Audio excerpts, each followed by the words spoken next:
Bien, bonjour et bienvenue. Là, j'aimerais vous présenter quelques petits couteaux. Alors, c'est pas tellement pour leur spécificité technique, c'est plutôt par rapport à leur facilité d'utilisation. Donc, c'est des couteaux de petite taille qui font à peu près 5 cm de lame et entre 10 et 15 cm à l'ouverture.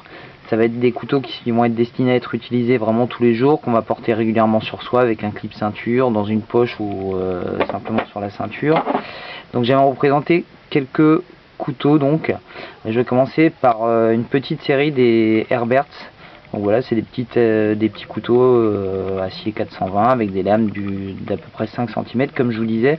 Je vais les ouvrir et les refermer tous un par un pour vous montrer un petit peu la facilité d'ouverture et de fermeture justement à une main. Je sais qu'il y a beaucoup de bricoleurs comme moi qui les utilisent régulièrement, donc je pense que c'est important d'aller les manipuler justement et de faire ça voilà, avant de choisir un couteau, parce que ça va vraiment dépendre de telle ou telle marque et des ergonomies qui sont proposées. Là on est sur voilà, un espèce de petit téton qui va permettre l'ouverture de la lame. Parfois c'est un petit peu difficile, ça grippe un petit peu, enfin ça grippe, on a un petit peu de mal à poser le pouce dessus. Donc je vais donner un peu des notes entre 0 et 10 au niveau de la facilité d'utilisation à une main. Donc là par exemple pour ce modèle Herbert, là je vais mettre un petit 6 parce qu'il s'ouvre relativement facilement. Il pourrait être un petit peu plus biseauté ici et s'ouvrir encore plus facilement. Au niveau de la fermeture sur un liner lock, assez accessible, vous voyez ici, et qui permet de le fermer assez facilement. Un autre modèle de cette marque, voilà, donc ils en ont fait plusieurs qui se ressemblent et assez facile à manier. Donc là encore une fois un acier 420, un petit clip ceinture à l'arrière. C'est des couteaux qui sont pas extrêmement chers.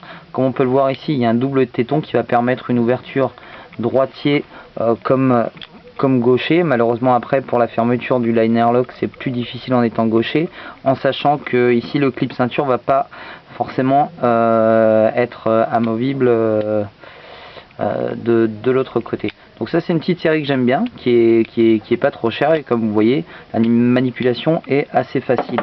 Un autre modèle assez connu, un peu type pince à billets, là qui se glisse très facilement dans une poche.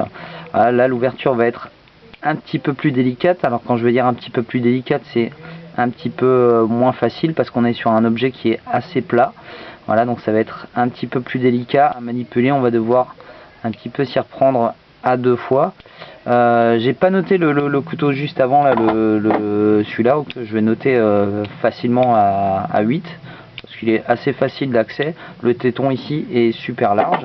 Là pour un couteau comme ça on descend au niveau 5 je pense, parce que c'est beaucoup moins facile à manier. Alors après ça va tout dépendre hein, de votre utilisation, hein, si vous avez besoin d'avoir un couteau, de sortir un couteau rapidement. On a cette marque aussi, Black Fox, que je trouve assez sympa au niveau des designs et des matériaux. C'est des couteaux qui sont assez bien finis. Donc là voilà encore une fois un couteau très plat, voilà, qui est pas très grand. Un liner lock qu'on voit ici, voilà, qui est complètement ouvert, donc facile d'utilisation. Là on va être facile sur du 5 ou 6 au niveau de la note. Voilà, ici le petit trou pour ouvrir est assez facilement accessible, mais voilà, c'est un petit peu délicat par rapport à l'épaisseur du couteau de le maintenir assez facilement. Après ici un petit gerbère que j'aime bien, c'est le paraframe, type un petit peu voilà, squelette, qui est un petit peu plus gros. Alors je vais vous présenter son petit frère. Celui-là il est vraiment facile au niveau de l'utilisation. Il est vraiment super souple. Là on a encore un clip ceinture, donc c'est encore une fois un couteau pour droitier. On peut l'ouvrir à gauche, mais le port sera manifestement sur la droite. Et là très facile, là on est sur du 7 parce que c'est vraiment une ouverture hyper easy. Alors il y a son petit frère, donc là je veux juste vous le présenter comme ça pour info, mais c'est vrai que là on va devoir utiliser l'onglet, donc à une main ça va être beaucoup moins difficile, moins pratique. C'est ce genre de couteau on le trouve généralement dans les d'ailleurs dans les petits kits de survie Bear Grylls.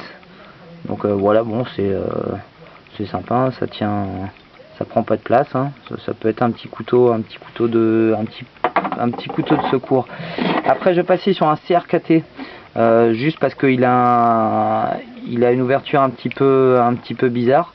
C'est-à-dire que là voilà, on va devoir appuyer sur cette partie haute ici pour ouvrir ou fermer le couteau.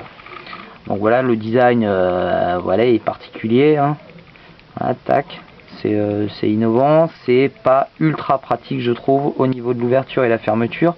L'ouverture se fait relativement facilement, mais je dois encore m'y prendre à 2 fois. Et là la fermeture c'est pareil, une fois que je vais appuyer ici, voilà, ça va pas être ultra pratique je trouve. Donc vous voyez, c'est tout bête, hein, mais je pense que c'est vraiment important de manipuler les couteaux, de les ouvrir, de les fermer plusieurs fois, de voir où se situe le clip ceinture, s'il est costaud ou pas, si c'est un couteau qu'on va utiliser tous les jours. Ensuite, un couteau qu'on connaît aussi, qui est très plat, mais l'ergonomie est pas mal, donc ça c'est un couteau que j'ai porté pendant pas mal de temps. Donc avec un clip ceinture qui est lui réversible, ici. Donc voilà, c'est la série Boker, ils les font dans plusieurs couleurs. Là, on a une super prise en main. Le liner lock est un peu moins facile, je trouve, d'accès. L'ouverture est assez facile. Voilà, parce que c'est un couteau qui est quand même assez large. Mais on arrive quand même bien à le maintenir en main. Donc vous voyez là, j'ai un peu de mal à chaque fois à retrouver le liner lock au niveau de la fermeture. Mais sinon, l'ouverture est assez facile, donc ça je vais lui mettre un bon 6. Voilà, un petit peu déçu par contre par le système de fermeture de liner lock qui est pas super évident à choper, faut vraiment attraper avec l'ongle. Là je passe sur un bird que j'ai aussi eu pendant pas mal de temps.